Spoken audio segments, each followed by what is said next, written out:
జీవం గల దేవుని బట్టి, మరి నాకు ఇచ్చిన ఈ చక్కటి అవకాశాన్ని బట్టి, అతి ముఖ్యంగా మెన్స్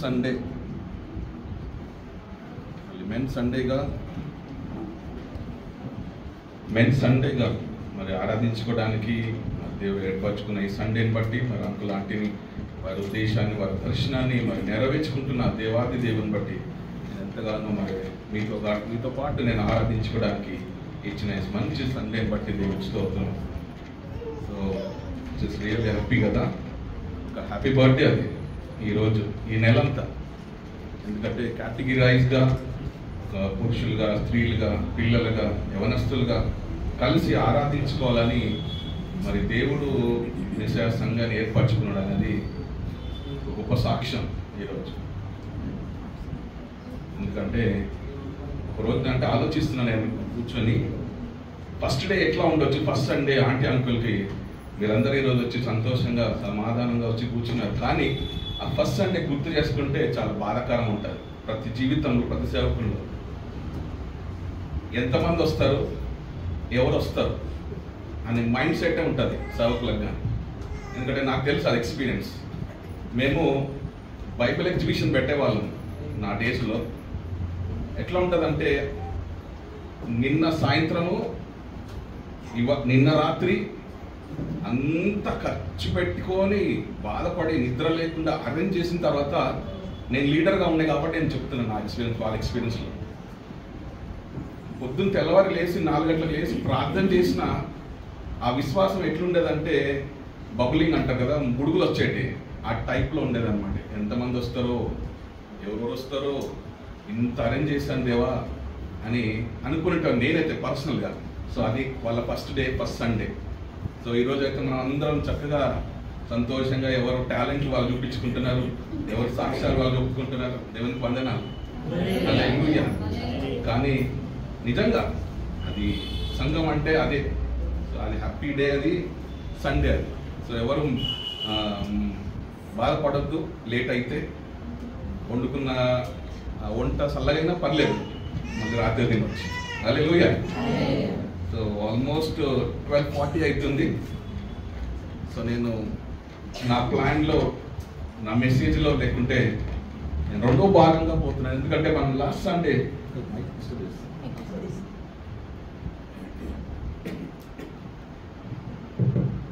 నేను కొంచెంసేపే మైక్ పట్టుకుంటాను, ఎందుకంటే నా వాయిస్ చాలు.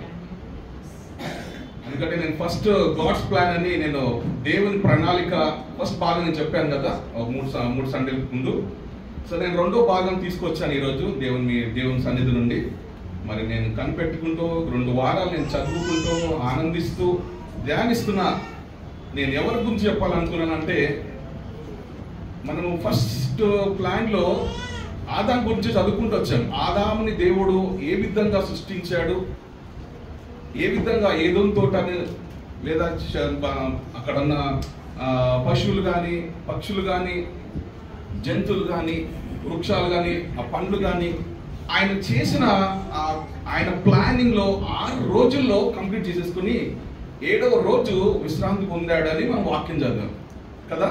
అక్కడి నుండి ప్రభు ఆలోచన ఏంటంటే, నేను మనిషిని సృష్టించుకొని నేను ఆనందించాలి, లేదా వాళ్ళు ప్రార్థించేది, వాళ్ళు ఆరాధించేది నేను పొందాలి అని మనం చదువుకున్నాం అక్కడ. సో ఈరోజు నేను అది మొదటి ఆదాము, ఈరోజు రెండో ఆదాము గురించి నేను చెప్తాను. ఆయన ఎవరు కాదు, యేసు ప్రభు ఒక్కడే.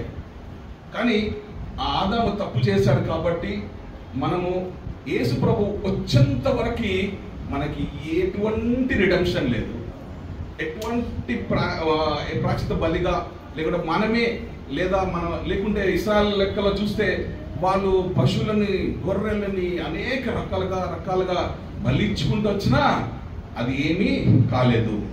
తండ్రికి తెలుసు అది. కాబట్టి ఇంకా ఆయన ప్రణాళికలో ఆయన ఆశపడ్డది ఏంటిది అనేది తెలుసుకుందాం. చిన్న ప్రార్థన చేసుకొని మనం ప్రార్థించాం.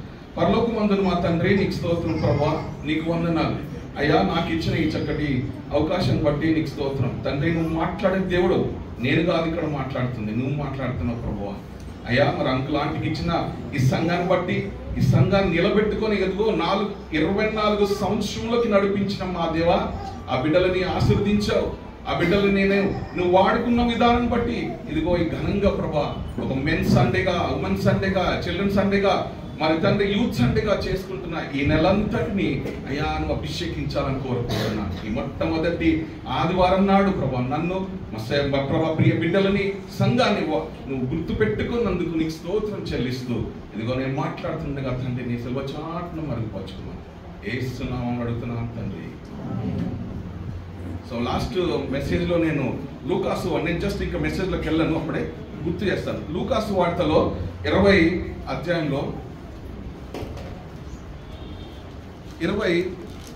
13వ వచనం చూడండి.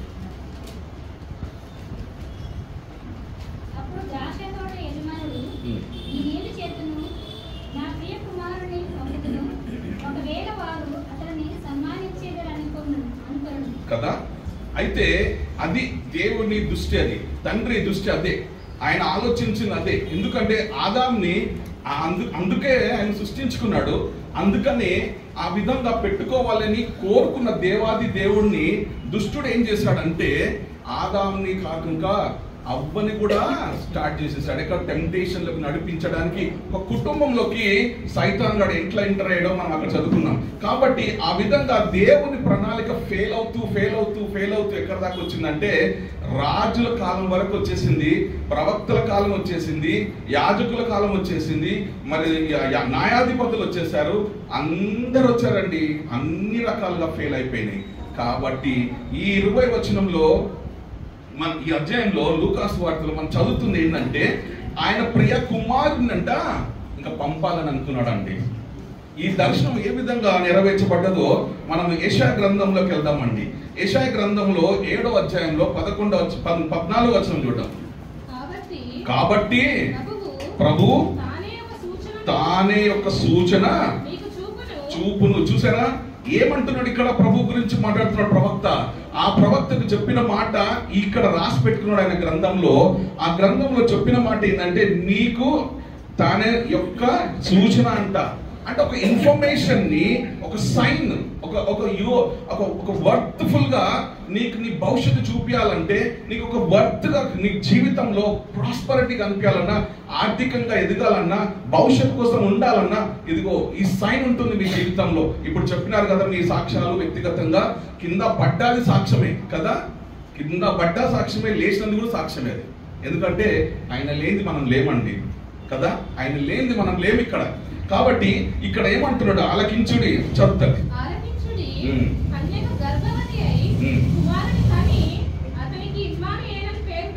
కదా. ఇమ్మానుయేల్ అని పేరు పెడుతున్నా అని ఎవరికి చెప్పాడు తెలుసా అండి? ఈ అధ్యాయం రాసినప్పటికీ యేసు ప్రభు పుట్టే లోపల 700 లేక 800 సంవత్సరాల గ్యాప్ లో ఈ వాక్యం నెరవేర్చబడాలి.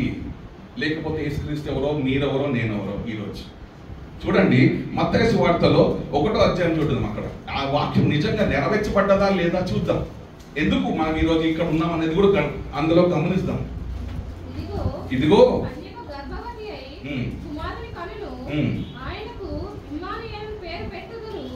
కదా, చాలమ్మ. అక్కడ ఏం రాశారండి? ఇమ్మానుయేలు.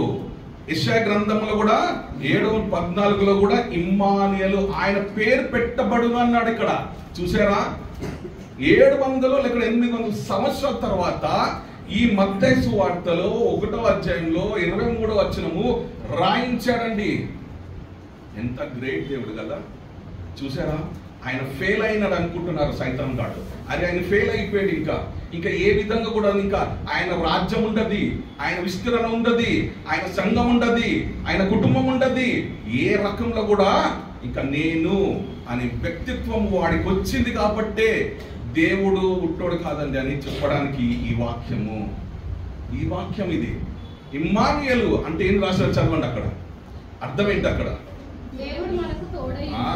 చూసారండి, ఆ దినము నుండి మనకు తోడై ఉన్నాడు. ఈరోజు మీరు సాక్ష్యాలు చెప్తున్నారే, పడ్డామని, బాగులేమని, బలహీనం అయిపోయినామండి, ఆయన ఉన్నాడని మనతోటి. హల్లెలూయా. ఆ సాక్ష్యం మనలో వచ్చింది కాబట్టి, ఆయన వచ్చాడు కాబట్టి, నెరవేర్చుకున్నాడు కాబట్టి ఈరోజు నువ్వు నేను ఇంత ధైర్యంగా ఆరాధించుకోగలుగుతున్నాను. కాబట్టి దేవుడు ఆయన ఇచ్చిన మేలుని మనం మర్చిపోవద్దంటే ఒక దగ్గర చూద్దామండి. మత్తయి సువార్తలోనే అక్కడ 2వ అధ్యాయం చూడండి.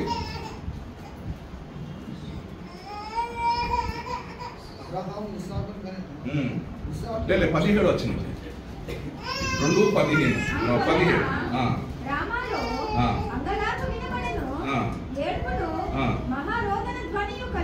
కదా. ఎందుకు కదలి ఇది ఎందుకు వచ్చింది, ఎందుకు చదువుతున్నాం మనం? చదువున్నాను అది ఫుల్ కంప్లీట్ చేయాలి. 17 అది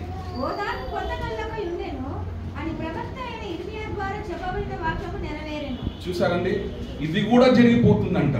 నిజంగానే యెర్మయా గ్రంథంలో రాసి ఉంచాడండి. ఈ రోజు నేను అక్కడికి వెళ్ళాను, ఇప్పుడే తర్వాత వెళ్తాను. ఈ విధంగా దుష్టుడు తండ్రిని సిగ్గుపరచాలని, బాధ పెట్టాలని ఆయన భూమి సృష్టించిన రోజు నుంచి ప్లాన్ వేస్తూనే ఉన్నాడండి.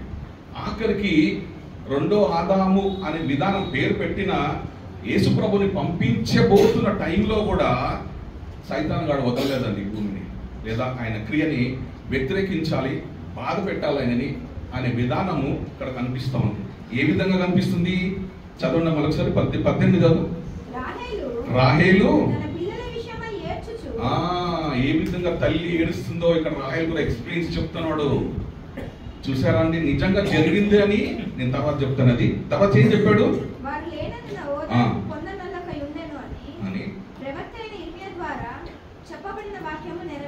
కదమ్మా, ఈ ప్రవచనం కూడా నెరవేర్చబడ్డది.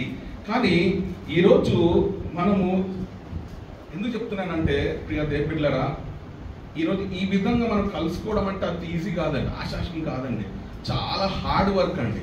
ఎంత హార్డ్ వర్క్ అవుతుందో నాకు తెలుసు. అది నేను అంకుల్ ఆంటీ వాళ్ళకి ఇచ్చిన విజన్ కానీ, వాళ్ళకున్న కమిట్మెంట్ కానీ, లేకుంటే వాళ్ళకున్న ప్రేయర్ కానీ, ఇవన్నిటినీ ఒక్క క్షణం పాడు చేయొచ్చండి. ఒక్క క్షణంలో మనం పాడు చేయొచ్చు. దుష్టుడు ఏదోని తోటని ఏ విధంగా అయితే దేవుడు సృష్టించిన దాన్ని వాడు ఎంటర్ అయిపోయాడో మనం గమనించామా లేదా? అందరికి తెలుసా ఏ విధంగా ఆ సైతాన్ గాడు ఏదోని తోటలోకి ఎంటర్ అయ్యాడో తెలుసా? లేదని మళ్ళీ రిపీట్ చేయను, అక్కడికి వెళ్ళాను, లేట్ అయిపోతుంది కదా. గుర్తు చేసుకోండి ప్రియా దేవుని బిడ్డలారా. ఈరోజు ఈ విధంగా 24 సంవత్సరాలుగా వచ్చింది అంటే దాని వెనుకల ప్రార్థన, దాని వెనుకల ప్రేరేపణ, దాని వెనుకల అనేక రకాల ప్రెషర్లు కూడా ఉంటాయండి. మెంటల్ ప్రెషర్, లేదా బాడీ ప్రెషర్, సిక్నెస్ ప్రెషర్. ఇక్కడ కొందరు మాట వినక, కొందరు అనవసరమైన మాటలు మాట్లాడి సంఘాన్ని చీల్ చేసి, ఏమంటారు తత్వము, బలహీనతలు, ఇవన్నిటిని తీసుకొచ్చే ఆ దుష్టుని క్రియ ఛేదించాలంటే చాలా టైం పడుతుంది. కానీ మనం ఎప్పుడైతే సహకరిస్తామో సేవకులకి, ఎప్పుడైతే సువార్తకు మనం సహకరిస్తామో వాళ్ళే కాదండి మనం కూడా ఎదుగుతామండి. హల్లెలూయా. ఈరోజు మీరు చాలా మంది చెప్పారు, నేను చాలా సాక్ష్యాలు విన్నాను. తను కూడా సిస్టర్ కూడా ఎంతో మంచి మాట చెప్పింది, తన అన్నిలతో మాట్లాడిందంట. ఎంతో మంది చెప్పారు, మీరు సాక్ష్యాలు ఉన్నాయి వ్యక్తిగతంగా. అది ఎక్కడి నుంచి వచ్చింది? ఇక్కడి నుంచే వచ్చింది.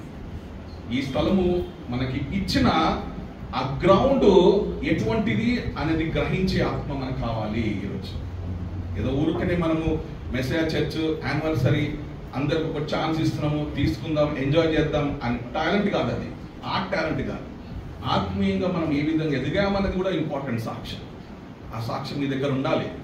నేను మీతో కలిసి నేను ఇది 2వ యానివర్సరీ మీతో సెలబ్రేట్ చేసుకుంటాను. బట్ ఒక్కొక్కరిది 23 ఉండొచ్చు, 20 ఉండొచ్చు, 22 ఉండొచ్చు, లేదా 15 సంవత్సరాలు ఉండొచ్చు, ఎన్నో రకాలుగా ఉన్నాయి. కాబట్టి మీ ప్రెషర్ కాదండి, మీ వాగ్దానం కావాలి, మీ సాక్ష్యం కావాలి ఇక్కడ.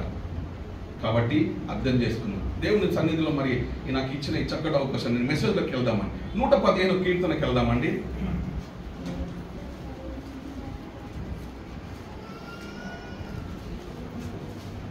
115 12 వచ్చిన చూడము.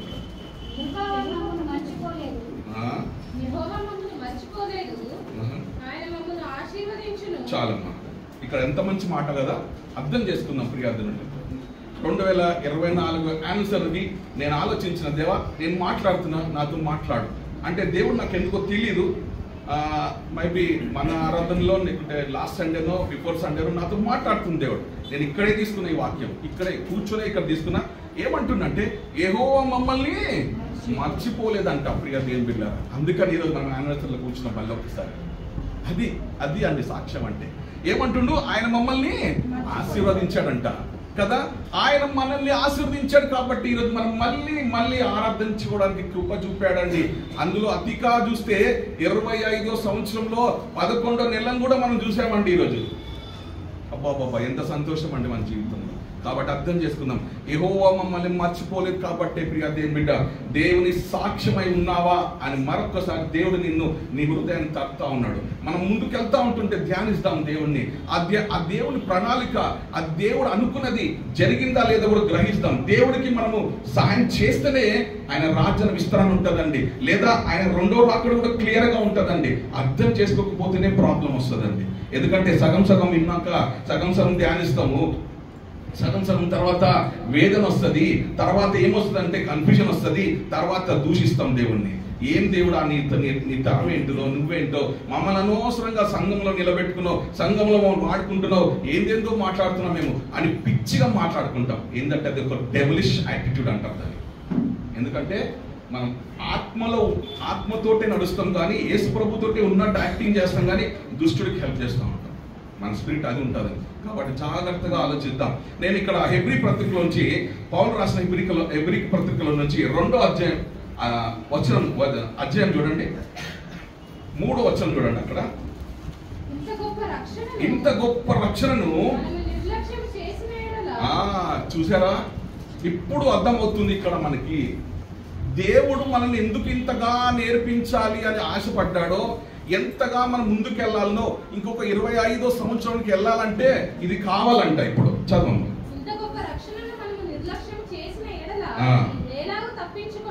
అది కదా, ఎలాగో తప్పించుకుంటాం మన జీవితాన్ని. మనలో ఒక సాక్ష్యం పెట్టాడండి. ఈరోజు అందరం ఒక సాక్ష్యం చెప్తున్నాం. పడింది కాదు, ఇప్పుడు నీకు దేవుడు ఏం చేశాడు చెప్పాలి. ఇప్పుడు చాలా ఇంపార్టెంట్ ఇది. పడాలి కూడా, పడితేనే నేర్చుకుంటాం దేవునిలో.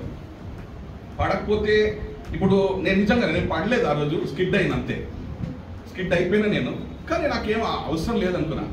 దేవుడు చూసుకున్నాడులే, నేను లేచేసినా, నాకు ఏం కాలేదు, తనకు కూడా ఏం కాలేదు, బండికి ఏం కాలేదు, నేను సింపుల్గా లేచాను. బట్ నేను అక్కడ నేర్చుకుంది ఏంటంటే, అయ్యా తండ్రి నేను వదలొద్దు నాయన, నా జీవిత కాలంలో నేను ప్రార్థన చేసుకుంటే నేను నడిపిస్తా, నేను మెల్లగైనా పర్లేదు, మెల్లగా వెళ్తాను తండ్రి అనుకని డిసైడ్ అయిపోయాను. అందుకనే అంటే నీవు నేర్పిస్తాడు ప్రార్థన. అక్కడ కొత్త ప్రార్థన నేర్చుకున్నాను అక్కడ నేను. కాబట్టి ఈ మధ్యాహ్నం కాలం నీతో ఒకటే మాట్లాడుతున్నాడు. హౌ షల్ వి ఎస్కేప్ అని అంటున్నాడు ఇక్కడ. That's such a great salvation అంట. ఎంత చక్కని మాట అండి ఇది. పౌలు రాస్తున్నాడు, బాధతో రాస్తున్నాడు. ఆయన ఇంకా స్టార్ట్ కాలేదు ఆయన సువార్త జర్నీ. అది ఆయనకి వచ్చిన వ్యక్తిత్వం నుంచి వచ్చిన మాట. ఆయన వ్యక్తిత్వం నుంచి ఒక సంఘంతో మాట్లాడుతున్నాడు, క్యాజువల్గా మాట్లాడుతున్నాడు. అక్కడ ఎంత చక్కగా మాట్లాడుతున్నాడు. హౌస్ షాల్ అంటున్నాడు. ఇంత గొప్ప రక్షణ మనకున్నంగా మనం నిర్లక్ష్యం ఏ విధంగా చేస్తాము, ఏ విధంగా చెయ్యాలండి? మన పని స్థలంలో ఏ విధంగా ఉన్నాం, లేదా మనం రోడ్డు మీద వెళ్తూ ఏ విధంగా ఉన్నాం, ఏ మాటల్లో ఆలోచిస్తున్నావు, ఏ మాటలకి నువ్వు రియాక్షన్ ఇస్తున్నావు, ఏ మాటలతో నువ్వు దేవుని మహిమపరుచుకుంటున్నావు. ఆ గొప్ప సాల్వేషన్ కాపాడుకుంటేనే మనకు దేవుని నుంచి రియాక్షన్ వస్తుందండి. ఈరోజు మనము ఈ విధంగా మాట్లాడుకోవడానికి ఆ అధికారం ఎక్కడిది? లేదా ఈ విధంగా గుంపుగా కలుసుకొని మనం ఆరాధించడం ఎక్కడిది? అది కదా ఇక్కడి నుంచే వచ్చింది. ఈ 3వ అధ్యాయంలో వచనం నుంచి ఎంత చక్కగా నిర్లక్ష్యం చేయొద్దు అంటున్నాడు. నీ రక్షణకి నిర్లక్ష్యం చేసుకోవద్దు. మన జీవితంలో ఏదో క్యాజువల్గా తీసుకోవద్దండి. నీ లైఫ్ ఏంటిదంటే ఒక దీపం లాంటిదే. అది గాలి వస్తే కొట్టుకొని వెళ్ళిపోతుంది, ఆరిపోతుంది కూడా. ఇంకా ఒక క్యాండిల్ కింద పడిపోతుంది స్పీడ్ గాలికి. కానీ పడొద్దని దేవుడు ఈ వాక్యం ద్వారా నాతో మాట్లాడుతున్నాడు. అది నిర్లక్ష్యం చేయొద్దండి. సువార్త చేసిన ఆ మాటని, ఆ రక్షణని, లేదా నువ్వు ఎక్స్ప్రెస్ చేసిన ఆ ఫీలింగ్స్ నువ్వు దేవుని దగ్గర చెప్పావే, దేవా నన్ను కాపాడు అన్నా చూడు, ఆ ఫీలింగ్ నువ్వు కాపాడుకుంటేనే నువ్వు దేవుడు అనే వాడిని నువ్వు గ్రహించగలుగుతావు. ఈరోజు నువ్వు అర్థం చేసుకోవాల్సిన ఆ పద్ధతి ఏంటో నీ వ్యక్తిగతంగా దేవుడు నీతో మాట్లాడాలని కోరుకుంటున్నాను. తర్వాత దాంట్లో ఇంకొక లైన్ ఏమంటుంది చూడండి, అట్టి రక్షణ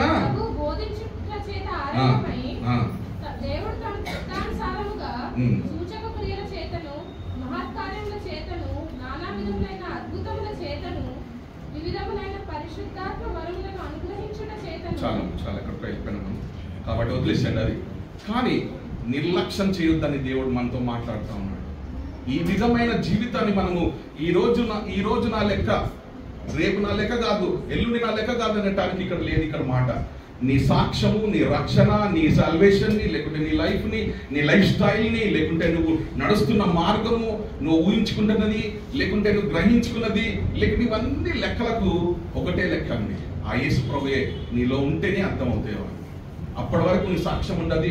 అప్పటి వరకు నువ్వు ఏదో లైఫ్ని గాలి కొట్టినట్టుగా మనం ఇక్కడి నుంచి అక్కడికి, అక్కడి నుంచి ఇక్కడికి మూవ్ అయిపోతూ ఉంటాం. ఒక స్టెబిలిటీ ఉండదు, ఒక మంచి వాక్యము నీలో నిలకడగా ఉండదు అని గ్రహించాలి. ఈ మాటతో నిర్లక్ష్యం చేసుకుంటేనే ఆ మాట వస్తుంది. నిర్లక్ష్యం చేసుకోకపోతే నీ స్థిరత్వం ఏంటిదో, నీ మంచి సాక్ష్యం ఏంటిదో, నువ్వు దేవునికి ఏ విధంగా మహిమకరంగా ఉన్నావో ఇదిగో ఈ సంఘమే నీకు సాక్ష్యం ఇస్తుంది. హల్లెలూయా. కాబట్టి దేవుడు నీ మాటలు ఇవన్నిటిని బలపరచాలని కోరుకుంటున్నాను. 1వ కొరింథీలో నుంచి మనం ఆలోచిద్దామండి. ఎంతో చక్కని జ్ఞానం కలిగిన మాటలు దేవుడు చెప్తా ఉన్నాడు ఇక్కడ. 1 కొరింథీ 2వ అధ్యాయం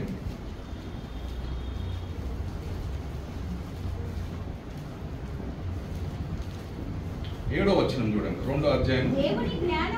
దేవుని జ్ఞానము మర్మమైనట్టుగా బోధించుచున్నాము. ఈ జ్ఞానము మరుగై ఉండెను. జగదుత్పత్తికి ముందుగానే దీనిని దేవుడు మన మహిమ నిమిత్తము నియమించెను కదా. ఈరోజు నువ్వు ఆరాధిస్తున్నావు అంటే ఆయన జగత్ పునాది చేయక ముందే నీ గురించి ఆలోచించాడండి. ఎంతమంది నమ్ముతారు ఇది కదా? నిజం కదా? మనం ఎక్కడి వాళ్ళమో, ఎచ్చడి వాళ్ళమో, ఏ విధంగా వచ్చామో, ఏ విధంగా రక్షణకు వచ్చామో ప్రతి ఒక్కరి దగ్గర ఒక హిస్టరీ ఉంటుంది. కానీ ఆయన దగ్గర ఉన్న హిస్టరీని ఫుల్ఫిల్ చేసుకోవాలంటే ఇదిగో నువ్వు నేనే మనం ఇక్కడ ఈ వాక్యానికి స్థిరపడి ఉండాలని కోరుకున్నాను. జగత్ పునాది ఏకముందే నీ గురించి ఆలోచించాడు. అందులో నుంచి ఆ విష్టం గురించి ఆలోచిస్తాడు. జ్ఞానం అంట, మర్మములంట, లేదంటే ఆ బోధనంట. ఆ జ్ఞానం మనం పొందుకుంటేనే ఆ జ్ఞానంలో నుంచి వచ్చే ఆ మాటలు ఏంటో, రెవల్యూషన్స్ ఏంటో, ఆ మిస్టరీ ఏంటో మనం దేవుని నుంచి నేర్చుకుంటాం. ఎవరి గురించి నేర్చుకోవాలి? ఇప్పుడు మనము యేసు ప్రభు గురించే నేర్చుకోవాలంటే ఇంకెవ్వరు లేరు మన ముందల. ఎందుకంటే నాకు ఒక పిహెచ్డి చదువుకున్న అమ్మాయి ఉంది, తెలిసిన అమ్మాయి. వరంగల్, నేను కాకతీయ యూనివర్సిటీలో పని చేస్తున్నాను, మినిస్ట్రీ చేసే రోజుల్లో, నేను అక్కడ గాస్పుల్ చేస్తున్న రోజుల్లో నాకు ఒక అమ్మాయి, ఒక 5 years బ్యాక్ అమ్మాయి పిహెచ్డి చేస్తూ ఉంది. సమ్వేర్ ఏమో సబ్జెక్ట్లో చేస్తూ ఉంది. నేను అమ్మాయి నాకు కలిసింది, గేట్ దగ్గర కలిసింది. బ్రదర్ మీరు పాస్టరా, మీరు వాక్యం పంచుతా ఉన్నారు. అవునమ్మా, ఏం సంగతి అంటే ఆమె మాట్లాడుతూ ఒక బెర్రీగా మాట్లాడుతూ ఉంది. ఎట్లా మాట్లాడుతుందంటే ఒక ప్రొఫెషనల్గా కాదు, ఒక ఇంటలెక్చువల్గా కాదు, లేకపోతే ఒక మంచి జ్ఞానం పొందుకున్న వ్యక్తిగా మాట్లాడతలేదు అమ్మాయి. నేను ఆలోచించాను, ఏంటమ్మా నువ్వు ఏం చేస్తున్నావు అసలు, ఇక్కడ ఏ స్టడీ చేస్తున్నాను అంటే నేను డబుల్ పిహెచ్డీ చేస్తున్నాను. ఇప్పుడు డబుల్ అంట, నేను కలిసినప్పుడు డబుల్ అంట. సో అర్థం చేసుకుని ప్రియా దేవుని బిడ్డలారా, ఈ లోకానుసారంగా చదువుతున్న చదువు ఆమెను ఎక్కడ తీసుకెళ్ళిపోయింది తెలుసా? మెంటల్గా తీసుకెళ్ళిపోయింది.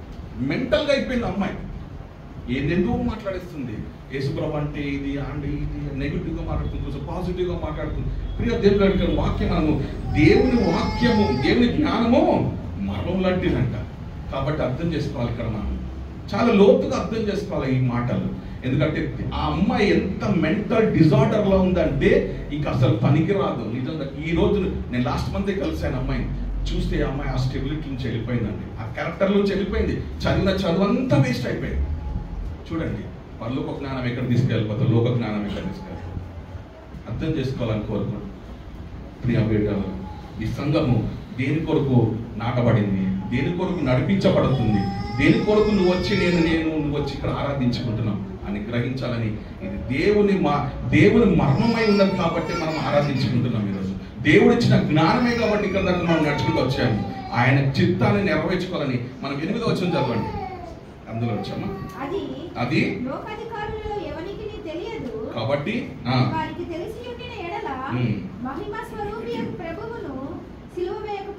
కదమ్మా, వాళ్ళకి తెలియదు. ఇంకా దేవుడు మనకిచ్చాడు, అందులో వేయకపోయడము అని అర్థం ఏంటిదంటే అది లోకానుసారంగా మాట్లాడుతున్న ఆ పౌలు సంఘానికి ఆ విధంగా చెప్పుతానే అర్థమవుతుందేమో అని గ్రహించేటట్టు చేసుకుంటున్నాడు. కానీ ఈరోజు మనము ఆ క్రీస్తు వచ్చినందుకే మనం ఈరోజు రక్షణ పొందినామని చెప్పగలుగుతున్నాం.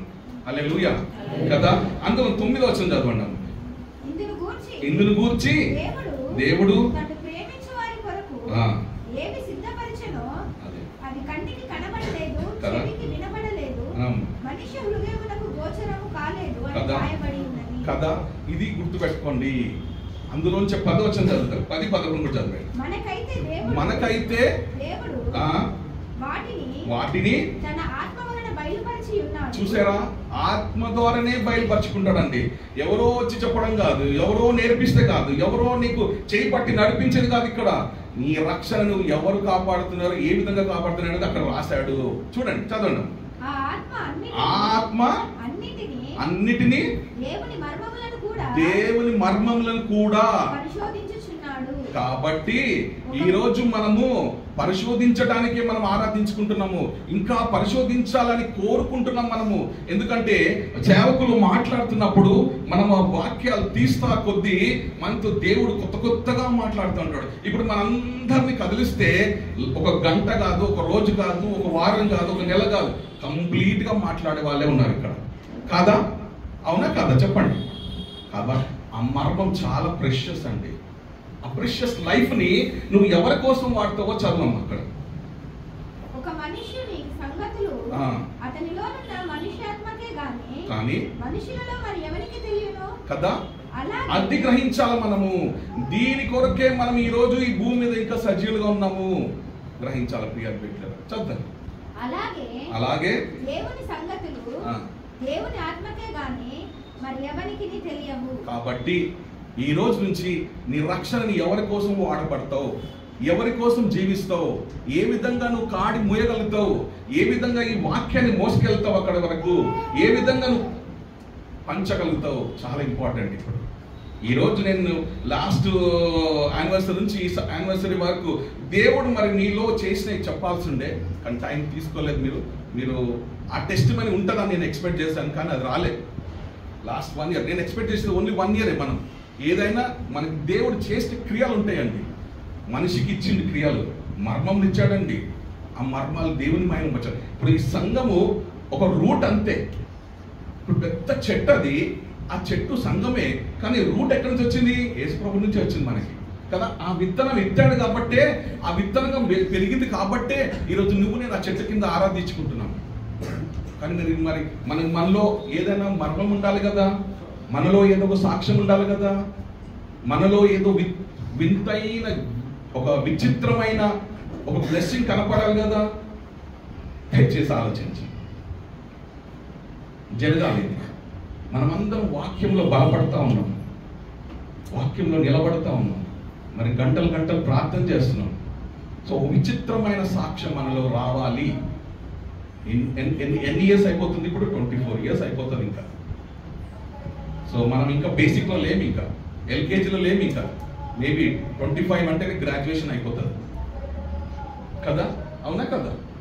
సో ఇట్స్ లిటరలీ మనం ఇంకా ఎల్కేజీలో ఉన్నట్టుగానే ఫీల్ అయ్యాలన్నా చెప్పండి. జాగ్రత్త, ఈ మర్మాలను తెలుసుకోవాలి. ఆంటీ లేదా అంకుల్ కానీ ఏ వాక్యం అయితే ఎత్తుతున్నారో లేదా మాట్లాడుతున్నారో సేవకులను నిలబెట్టి ఇట్లా రంపంలాగా కోస్తున్నట్టుగా ఫీల్ అవ్వాలి మనం.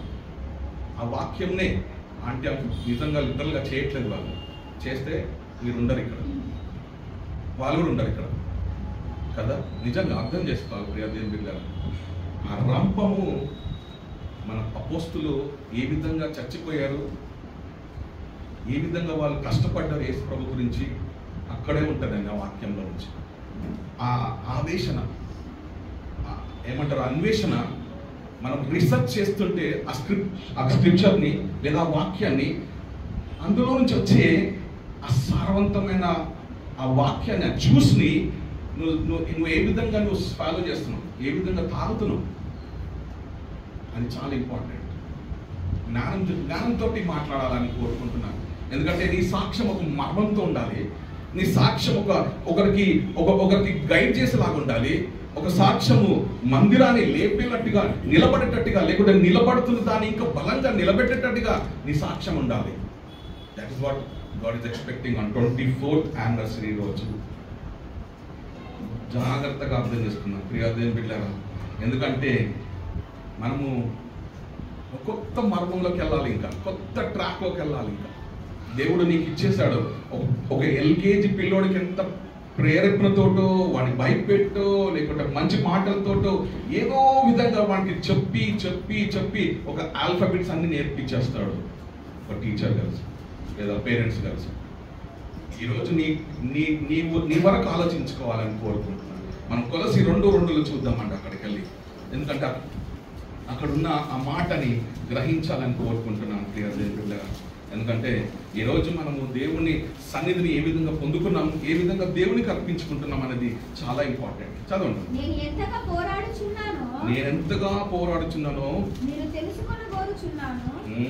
వారు ప్రేమ యందు అతుకబడి సంపూర్ణ గ్రహింపు యొక్క సకలైశ్వర్యము కలిగిన వారై దేవుని మర్మమై ఉన్న క్రీస్తును స్పష్టముగా తెలుసుకున్న వారై తమ హృదయములలో ఆదరణ పొందవలనని వారందరి కొరకు పోరాడుచున్నారు. కాబట్టి ఇది పౌలు రాశాడు. ఆ పౌలు కొలసి సంఘానికి ఎంకరేజ్ చేశాడండి ఆయన మాటలతో. ఈరోజు నేను మన సేవకులను కూడా నేను అదే విధంగా నేను ఎంకరేజ్ చేస్తున్నాను. ఆ విధంగానే మీ ముందుకు తీసుకొస్తున్నాను ప్రియ దేవుని బిడ్డలారా. నీ వరకు నువ్వు సంతోషం ఉంటే చాలదు. నీ సంఘము నీతో పాటు నశించే వాళ్ళని కూడా నువ్వు ప్రేమించాలి, వాళ్ళని తీసుకురావాలి, వాళ్ళని ఒక స్థిరమైన ఒక పాత్రగా వాళ్ళని నిలబెట్టుకోవాలి వ్యక్తిత్వంతో. ఈరోజు వాళ్ళు చేసిన ఆ పరిచర్య ఇంతమందిని కాపాడింది, ఇంతమందిని ఆ అగ్నిగుండం నుంచి కాపాడుకున్నారు. మరి నీ సంగతి ఏంటి? నీ భవిష్యత్ ఏంటి? నీ ప్లాన్ ఏంటి? చూసారా, దేవుడు ప్లాన్ ఏంటంటే ఆయన ఆరాధించబడాలి ఎవ్రీ డే, ఎవ్రీ మినిట్ అని కోరిక ఉండే. అందుకని ఆయన రూపంలో ఆదామవ్వను సృష్టించుకుంటే వాళ్ళు వ్యతిరేకించారండి, బాధ పెట్టారండి. ఈరోజు నువ్వు నేను అదే స్థితిలో ఉన్నామా? గ్రహించాలనుకో. ఈరోజు ఇక్కడ మాట్లాడుతున్న మాట ఎంతో చక్కగా నేను కంఫర్ట్ చేస్తుండొచ్చు. నిజంగా నేను ఈ ఆరాధనలోకి వచ్చిన తర్వాత నేను ఇంత పెద్దగా అయిపోయినా, ఇంతగా ఎత్తుగా అయినాను, ఇంతగా నేను మంచిగా అయిపోయినాను, ఇంతగా నేను అభివృద్ధి పొందానని అది కాదండి. సువార్తలో కూడా నువ్వు ఏ విధంగా సహకారిగా ఉన్నావు, ఎన్ని ఆత్మలు నువ్వు రక్షించావు, ఎన్ని ఆత్మలకి నువ్వు వాక్యం సూటిగా తీసుకెళ్ళావు. ఇది చాలా ఇంపార్టెంట్. దయచేసి అర్థం చేసుకోవాలని కోరుకుంటున్నాను. ఒకసారి మళ్ళీ చదువుతాను కొలసీల నుంచి 2:2. నేను ఎంతగా పోరాడుతున్నాను చెప్తున్నాడు అండి ఇక్కడ. అదే మాటలు మన సేవకుడు మాట్లాడతాను, నేను కూడా మాట్లాడతా, ఇక్కడ ఉన్న వాళ్ళందరూ మాట్లాడుతుండొచ్చు. కాదు ప్రియ దేవుని బిడ్డలారా, ఎంతగా అనేది ఎవరి ద్వారా నువ్వు పైకి వచ్చావు, ఎవరి ద్వారా నువ్వు నిలబెట్టావు అనేది కూడా ఇంపార్టెంట్. ఇందులో చదువుతాను. నేను ఎంతగా పోరాడుచున్నాను మీరు తెలుసుకొనగోరుచున్నాను. వారు ప్రేమ యందు అతుకబడి. కాబట్టి ఆ ప్రేమనే మనల్ని ఇక్కడ తీసుకొచ్చింది. కాబట్టి ఆ ప్రేమను కొలిస్తే మనం ఏం చేయాలి? చదువుతాను. సంపూర్ణ గ్రహింపు రావాలి మనలో. తర్వాత సకలైశ్వర్యం కలిగిన వారై. ఇవి కూడా ఇంపార్టెంట్ సేవకులకు, క్రైస్తవులకి. సకల ఐశ్వర్యాలతో మనం బ్రతకాలి. ఎందుకంటే యేసు నామంలో మనం వచ్చాము ఇక్కడికి, యేసు నామంలోనే మనం బాప్టిజం పొందాము, యేసు క్రీస్తు కొరకే మనం బతకాలని కోరుకున్నాము. ఆ లైఫ్ ని మనం ఇస్తున్నామా అని గ్రహించాలని ఇక్కడ వాక్యం చెప్తాను. తర్వాత చెప్తాను. దేవుని మర్మమై ఉన్న క్రీస్తును స్పష్టంగా తెలుసుకోవాలి. చాలమ్మా, ఇంకేం వద్దు ఎక్స్ట్రా. చాలా క్లియర్ గా మాట్లాడుతున్నాడు పౌలు గారు ఇక్కడ. ఎంత మంచి మాట మాట్లాడుతున్నాడు. ఈ యానివర్సరీ నుంచి నెక్స్ట్ యానివర్సరీకి మనం ఏం చేద్దాం? ఇక్కడ గుంపు మాట అవుతుంది, ఇక్కడ వ్యక్తిత్వంతో మాట్లాడుతున్నాడు దేవుడు. సెల్ఫ్గా మాట్లాడుకోండి, సెల్ఫ్గా గ్రహించడానికి ట్రై చేయండి. నేనేం చేస్తాను నెక్స్ట్ ఇయర్ లోపల నేను ఏం చెయ్యాలి సంఘానికి, నెక్స్ట్ ఇయర్ లోపల నేను యేసు ప్రభుకి నేను ఏం చేస్తే బాగుంటుంది అని గ్రహింపు వస్తేనే ఈ మాట అర్థమవుతుందండి. ఇది మిస్టరీ, ఇది ఒక మర్మం ఇది నీ జీవితంలో. కాబట్టి లోతుగా అర్థం చేసుకోవాలని కోరుకుంటున్నాను ప్రియలు. అందులో మనం అక్కడే లూకాసు వార్త 20:13 చదవండి.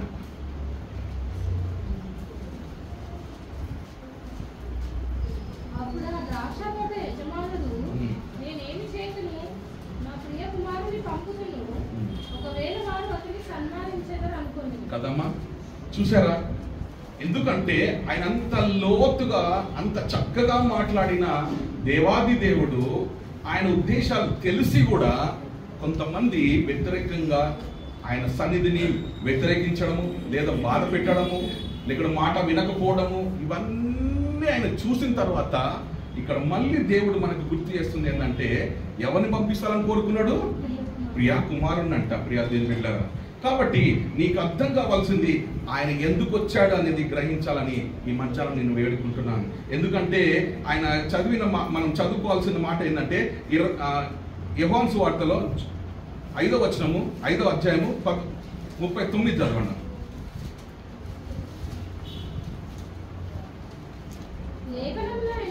లేఖనమెందు నీకు నిత్య జీవము కలదని తలంచుచు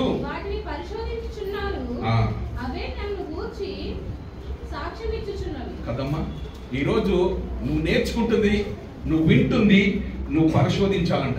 ఏం పరిశోధించాలి మనము?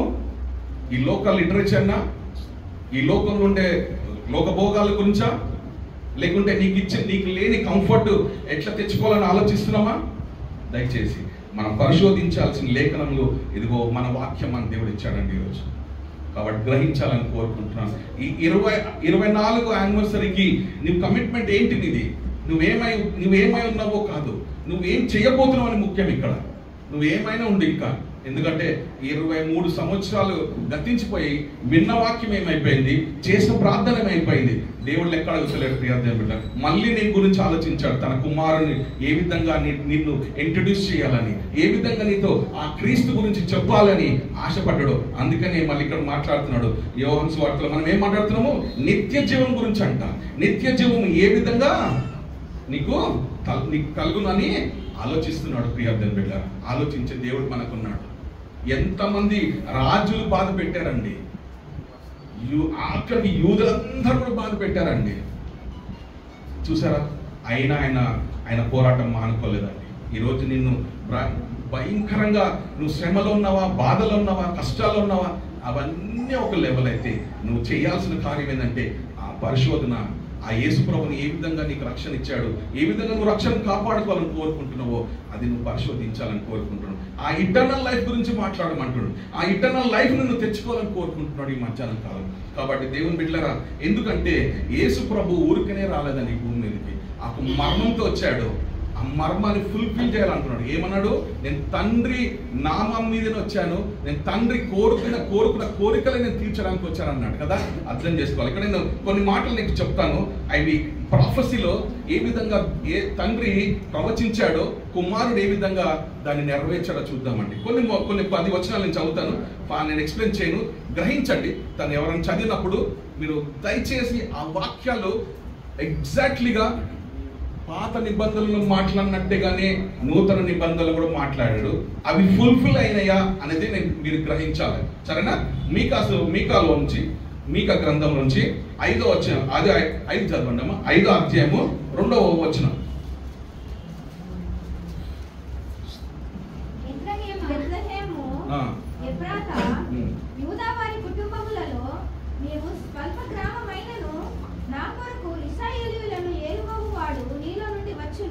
చాలా అక్కడ ఏం చదివానండి? యూదా కదా. అదే దాన్ని మనం మత్తయి సువార్తలో 2వ అధ్యాయం చూడండి. ఇది ఫుల్ఫిల్మెంట్ అని చెప్తున్నాను. అక్కడ ప్రవచించాడు మీకా, ఇక్కడ మత్తయి సువార్త ఏం రాశాడో చూడండి. మత్తయిలోంచి 2వ అధ్యాయము. లేదమ్మా, ఒక నిమిషం, మనము అంతా చదవద్దు, 12 వచనాలు ఉన్నాయి. కానీ ఇక్కడ జస్ట్ మనం ఇక్కడ ఉంది.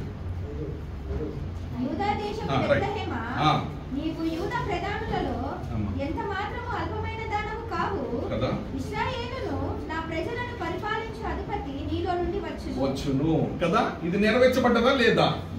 కాబట్టి మనము ఏసాయి గురించి ఆలోచిస్తున్నాం, ఇక్కడ ఏసాయిని ధ్యానిస్తున్నాం ప్రియా దేవుని బిడ్డలారా. నెక్స్ట్ మనం ఏ విధంగా మనం వ్యక్తిగతంగా ఆలోచించాలని ఈ వాక్యం తర్వాత చెప్తాను. హోషేయ గ్రంథంలోంచి 11వ అధ్యాయం చూడండి. ఇక్కడ కూడా ఈ హోషేయకి ఈ మత్తయికి ఎంత దూరం ఉన్నాడో చూద్దాం. ఈ హోషేయ ఎవరు, ఈ మత్తయి ఎవరో గ్రహిస్తాం ఇప్పుడే. హోషేయ గ్రంథం నుంచి 11వ అధ్యాయము మొట్టమొదటి అధ్యాయం చదవండి. ఇశ్రాయేలు బాలుడై ఉండగా నేను అతని ఎడల ప్రేమ కలిగి నా కుమారుని ఐగుప్తు దేశములో నుండి పిలిచితిని కదా. ప్రవక్తలు వారిని పిలిచినను బయలుదేవతలకు వారు బలులు అర్పించిరి, విగ్రహములకు ధూపం వేసిరి. ఎఫ్రాయిమును చెయ్యి పట్టుకొని వారికి నడక నేర్పిన వాడను నేనే. చాలా చాలా. సో మనం ఇక్కడ ఏం చదివాము? జస్ట్ ఇక్కడ ఫస్ట్ వర్స్ మళ్ళీ చదువుతాం. ఇశ్రాయేలు బాలుడై ఉండగా నేను అతని ఎడల ప్రేమ కలిగి నా కుమారుని ఐగుప్తు దేశములో నుండి పిలిచితిని కదా. ఐగుప్తు నుంచి పిలిచాడంట. మనం మత్తయి సువార్తలో నుండి 2వ అధ్యాయము 15వ వచనం చూడండి. అప్పుడు అతడు లేచి 15వ వచనం లేచి రాత్రివేళ శిశువును తల్లిని తోడుకొని ఐగుప్తునకు వెళ్ళి ఐగుప్తులో నుండి నా కుమారుని పిలిచితిని. చాలమ్మా చాలు. చూసారా? ఇప్పుడు మీరు అర్థం చేసుకోవాల్సిన మాట ఇక్కడ ఏంటంటే, హోషేయకి దేవుడు మాట్లాడా లేదా ఆయన వ్యక్తిత్వంతో మాట్లాడుతున్నాడా? కదా, దేవుడు మాట్లాడాడు, తండ్రి మాట్లాడండి. ఎందుకంటే ఆయన బాధ ఏంటంటే వీళ్ళందరూ చాలు, ఇంకా నా కుమారుడు నేను పంపిస్తాను ఇంకా ఈ లోకంలో. కానీ ఆ ఉద్దేశంతో ఆ ప్రవచనాలు నెరవేర్చుకోవడానికి దేవుడు సంకల్పించుకున్నాడు అండి. దాని తర్వాత యెషయా గ్రంథం నుంచి 9వ వచనం చదవండి. 9:1-2 చదవండి. ఆయనను వేదన పొందిన దేశము మీద మబ్బు నిలవలేదు. పూర్వకాలమున ఆయన జబూలును దేశమును నఫ్తాలి దేశమును అవమానపరచెను. అంత్యకాలమున ఆయన సముద్ర ప్రాంతమును అనగా యోర్దాను అద్దరిని అన్యజనుల గలిలయ ప్రదేశమును మహిమగల దానిగా చేయుచున్నాడు. చాలా. అదే మత్తయి సువార్తలో 4:14-16 చూడండి. నేను కంప్లీట్ చేసేస్తాను తొందరగా. నజరేతు విడిచి చూడండి, ఆ సేమ్ వర్డ్స్ అండి. ఇక్కడ సేమ్ ప్రవచనాలు చూడండి, మాట తప్పలేదండి. తండ్రి ఏ విధంగా ప్రవచించబడ్డాడో, ఏ విధంగా చెప్పి వినిపించాలనుకున్నాడో లోకానికి, అదే మాటలు మళ్ళీ 2వ రాకడకి సిద్ధపరిచాడు. ఆయనకే కదా ఇక్కడ అర్థం చేసుకోవాల్సిన మాట. చదవండి. నజరేతు విడిచి నఫ్తాలి దేశముల ప్రాంతములలో సముద్ర తీరమందలి కెఫర్నహూమునకు వచ్చి కాపురం ఉండెను. జెబూలూను దేశమును నఫ్తాలి దేశమును యోర్దాను కావలిన సముద్ర తీరమున అన్యజనులు నివసించు. చాలు. సో నెక్స్ట్ జకరియా 9:9 చదవండి. నేను ఇవన్నీ ప్రాఫెసీలు చెప్తున్నాను, దయచేసి గ్రహించాలా. ఇవి యేసు ప్రభుని ఏ విధంగా గణపరుచుకునే ఈ వాక్యాలు. ఈ రోజు నువ్వు నేను ఆరాధిస్తున్నామంటే ఈ వాక్యాల వల్ల మనం ఈ రోజు ఇక్కడ వచ్చామండి. సీయోను నివాసులారా బహుగా సంతోషించుడి, యెరూషలేము నివాసులారా ఉల్లాసముగా ఉండుడి. మీ రాజు నీతిపరుడును రక్షణ గలవాడును దీనుడై గాడిదను గాడిద పిల్లను ఎక్కి నీ యొద్దకు వచ్చుచున్నాడు. కదా, ఇది నెరవేర్చబడ్డదా లేదా? చూడు, మత్తయి సువార్తలో 21:4 చదవండి. గ్రహించాలని కోరుకుంటున్నాను. ఎందుకంటే నేను ఇవన్నీ దేవుడు మర్మాలు, ఇవన్నీ మనకి ఏ విధంగా మాట్లాడాలనుకున్నాడో ఆ విధమైన మాటలే వినిపిస్తాడు. చెప్పబడినది నెరవేరినట్లు అది జరిగెను. అదేమనగా, ఇదిగో నీ రాజు సాత్వికుడై గాడిదను భారవాహకు పశువు పిల్ల అయిన చిన్న గాడిదను ఎక్కి మీ యొద్దకు వచ్చుచున్నాడని సీయోను కుమార్తె చెప్పుడి అన్నాడు. కదా, చాలు. సో నేను just I want complete here. ఎందుకంటే ఇంత చక్కగా దేవుడు మర్మాలన్నీ వినిపించాడండి మనకి. ఇప్పుడు మనం ఏం అర్థం చేసుకోవాలి? ఇప్పుడు మనం ఏ విధంగా మనం ప్రిపేర్డ్ కావాలి నెక్స్ట్ ఇయర్ కొరకు? దేవుడు అన్ని విధాలుగా క్లియర్ కట్గా ఉన్నాడు అని గ్రహించాలని కోరుకుంటున్నాను. ఎందుకంటే మనం ఒక్కసారి లెక్కేసుకుందాం ఈ లోకంను. మరి దేవుడు ఎంతగా ప్రేమించాడు అనేది మనం ముందు విన్నాం కదా. మనం ప్రేమిస్తేనే మనం ఇంత దూరం వచ్చామని తెలుసుకున్నాం కదా. ఒకసారి ఆలోచిస్తే అబ్రహాం నుంచి ఆదాం నుంచి అబ్రహాం వరకు 2000 సంవత్సరాలు అయిపోయిందండి. మరి అబ్రహాం నుంచి యేసు ప్రభు వరకు, యేసు ప్రభు పుట్టిన రోజు వరకు 2000 సంవత్సరాలు అయిపోయిందండి. ఇప్పుడు యేసు ప్రభు నుండి ఈరోజు నిన్ను మనమందరికి ఉన్న ఈ రోజు ఎన్ని సంవత్సరాలు అయిపోయిందో తెలుసా అండి? 2000 సంవత్సరాలు అయిపోయింది. అయిపోతుంది, ఇంకా దగ్గరకు వచ్చేసినాం. సో మన జీవితం ఏంటి? ఇంకా ఈ లేఖనాలు నిజంగా నిజమైన ఈ లేఖనాలు ఒకసారి గ్రహిద్దాం. ఒకసారి మనము ఈ 6000 సంవత్సరాలు కంప్లీట్ అయిపోతున్నాయి. మన సంగతి ఏంటి? ఇంకా 7 అనే నంబర్ ఉందే, 7 కంప్లీట్ కావాలంటే ఆ 1000 సంవత్సరాలు కంప్లీట్ కావాలి. చూద్దాం ఒకసారి 2 పేతురు 3:8 చదవండి అమ్మ. అక్కడ మీరు క్లియర్ కట్ అయిపోతుంది. మన వాక్యం ముందుకు వెళ్ళిపోదాం. 2 పేతురు 3:8. ప్రియులారా, ఒక సంగతి మర్చిపోకుడి, ఏమనగా ప్రభు దృష్టిలో ఒక దినము 1000 సంవత్సరములు అవ్వవలెను, 1000 సంవత్సరములు ఒక దినము వలనే ఉన్నవి కదా. ఒక దినముగా ఉండదంట. కాబట్టి ఆ 1000 సంవత్సరాల కోసం మనం సిద్ధపడి ఉండాలని ఈరోజు మనం ఆరాధించుకుంటున్నాం ప్రియా దేవుని బిడ్డలారా. ఆ 1000 దినంలో మనం ఒకసారి ప్రకటన గ్రంథము 23 చదవండి. 20 వచ్చాము, 3వ వచనం చదవండి. మనం అక్కడ ఉండాలని కోరుకుందామా లేదా అనేది గ్రహిద్దాం. ఆ మాటతో అగాధమును మూసి దానికి ముద్ర వేసెను, అటు పిమ్మట వాడు కొంచెం కాలము విడిచిపెట్టబడవలెను కదమ్మా. సో దయచేసి అర్థం చేసుకుందాం. మనం ఒక గొప్ప విందులోకి వెళ్ళిపోతున్నాం అనమాట. ఆ గొప్ప విందు ఎప్పుడు వస్తుందో మనం తెలియదండి. కాబట్టి మనం సిద్ధపడి ఉన్నామా అనేది ఈరోజు మనం మాట్లాడుకోవాలని కోరుకుంటున్నాం. ఈ రోజు నుంచి మళ్ళీ వచ్చే సంవత్సరం వరకు మన జీవితం ఏంటి, మన ఆత్మీయత ఏంటి, మన బ్రతికేంటి, మన నడవడిక ఏంటి, మన సాక్ష్యం ఏంటి. కాబట్టి అర్థం చేసుకున్నాం. నేను ఒక మాట చెప్పాలనుకుంటున్నాను ప్రియా దేవుని బిడ్డలారా. మనం చదవద్దు. అది ప్రకటన గ్రంథంలో ఒక చాలా మంచి మాట ఉంటుంది. 19వ వచనంలో 17-18లో ఒక పెద్ద యుద్ధం అవుతుంది అక్కడ. ఆ యుద్ధంలో సైతాన్ గాడు ఓడిపోతాడండి. ఆ తర్వాత 1000 ఏళ్ళు వస్తుందండి. కాబట్టి ప్రియ దేవుని బిడ్డలారా, ఆ యుద్ధంలో మన దేవుడు మనని ఒక మంచి విందు కోసం మనల్ని పిలవాలని కోరుకుంటున్నాడు. మరి ఆ విందుకు మనం అందరం ఉందామా? గ్రహించాలని కోరుకుంటున్నాం. మనం ఏదో ఇక్కడ ప్రెషరైజ్డ్గా కాదు, ఏదో బాధతో రావద్దండి దేవుని సన్నిధికి. ఒక ప్రేమతో రావాలని కోరుకుంటున్నాం. మన కష్టాలు, మన బాధలు, మనకున్న అప్పులు, లేకుంటే మనకున్న వేదన, మనకున్న సిక్నెస్ అన్ని బయట వదిలేసి మనం ఒక పరిశుద్ధునిగా ఆయన మహిమలో మనం ఎదుగుతున్నట్టుగానే కనపడాలి ఆయన సన్నిధిలో. అది దేవుడు ఆశపడుతున్నాడు. అందుకని ఆయన కుమారుని పంపించాడండి. ఈరోజు నీ సంగతి ఏంటి? మరి నేను ఒక వచనం చదువుతూ ఉంటుంటే నా దేవుడు ఒక మాట గుర్తు చేస్తాడండి. ఏమంటుంటే 1 కొరింథీయుల నుంచి 15:3-4 చదవండి అమ్మ. అక్కడ నువ్వేం చేస్తున్నావు అనేది దేవుడు నన్ను అడిగాడండి. అది నేనేం చెప్పాలనేది మీతో షేర్ చేసుకోవాలని కోరుకుంటున్నాను. నాకు ఇవ్వబడిన నేను మొదట మీకు అప్పగించి తిని కదా. ఏమంటామా? మొదటిగా మీకు అప్పగించిన దాని ఏంటంటది? లేఖనం ప్రకారంగా క్రీస్తు మన పాపముల నిమిత్తము మృతి పొందెను, సమాధి చేయబడెను. ఈరోజు మనము ఎందుకని ఈరోజు మనం నేర్చుకున్నది చెయ్యాలని కోరుకుంటున్నాడు. ఇది మన ఫస్ట్ గాస్పుల్ ఉండాలండి. మనం ఎవరితోటైనా మాట్లాడినప్పుడు ఎంత సింపుల్గా మాట్లాడాలి. లేఖనాల ప్రకారంగానే, నేను లేఖనం ప్రకారంగానే మాట్లాడుతున్నా అని మాట మనలోంచి రావాలని దేవుడు నీకు ఈరోజు మధ్యాహ్నం నేర్పుతా ఉన్నాడు. ఏం మాట్లాడండి? పాపుల నిమిత్తం అంట. ఎవరి కోసం అండి? పాపుల నిమిత్తము మృతి పొందెను, సమాధి అయిన తర్వాత ఏమంట? ఇంకోటి, లేఖనములు ప్రకారము 3వ దినమున లేపబడెను. ఇది మన సువార్త అండి ఈ రోజు నుంచి. కాబట్టి ఈ మధ్యాహ్నం కాలం నిన్ను దేవుడు గుర్తు చేసుకుంటున్నాడు. మనము ఎందుకంటే ఈరోజు ఫస్ట్ సండే, మనం మొదటి ఆదివారం కాబట్టి మనం బల్ల దగ్గరకు వస్తూ ఉన్నాం. మనం ఏం అర్థం చేసుకుంటున్నాం? ఏ విధంగా నువ్వు దేవుని మహిమని లేదా మర్మములను అర్థం చేసుకుంటున్నావు? ఏ విధంగా ఆ వాక్యాన్ని నువ్వు, ఆ సారవంతమైన వాక్యాన్ని నువ్వు ఏ విధంగా నువ్వు భోజిస్తున్నావు? ఏదో సింపుల్గా, ఏదో హంబుల్గా వస్తున్నట్టుగా, లేదా నేనే ఉన్నానులే, నాదే ఉండిలే, నాకే ఉండనిలే, లేదా అదొక వ్యక్తిత్వం. మన మాటలు ఒకలాగుంటాయి, మన తలంపులు ఒకలాగుంటాయి, మనం బ్రతుకు ఒకలాగుంటుంది.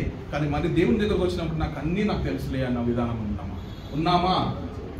కాబట్టి అర్థం చేసుకోవాలి. మనము లూకాసు వార్తలో ఇక్కడ 22వ అధ్యాయం చూడండి.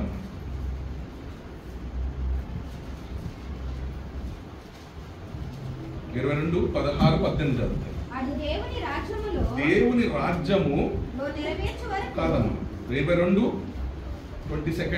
Chapter 16 verse.